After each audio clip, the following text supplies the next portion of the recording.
السلام عليكم رمضان مبارك دنبالكينا maanta waxa uu noqonayaa man istadaaca minkum an yakuna lahu khib'un min camali saalix falyafcal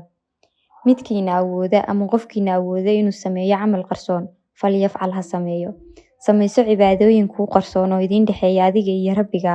sadaqa aan la isku sawirin habeenka ama qiyaamuleyl aad qarsato soon sunne ah oo aanu qofna ogaan agoon aad kafaala qaaday oo aan cidina ka warqabin dawa aad siiso qof buka iyo deyn aad ka guddo dadka deemaysan camalada suubani ma keenayaan khajalaad iyo inaynu qarino balse markasta oo ay arkaan dadku waxa ay halis ugu jiraan fasahaad waxaa jira cibaadooyin badan oo aan la qarin karin sidaa awgeed ilaahay agtiisa ku samayso sadaqa qarsoon dambaalkani waxa uu taabanaya xaqiiqooyin badan oo nolosheena kamid ah yacni mar walba oo ay kugu bataan in waxyaabaha adiga iyo ilaahay subxaanahu wa tacaala idin dhexeeya ama ilaahay subxaanahu wa tacaala agtiisa ajar kaga doonayso inaad dadka la wadaagto ama social media ha noqdo ama si kaleba ula wadaagi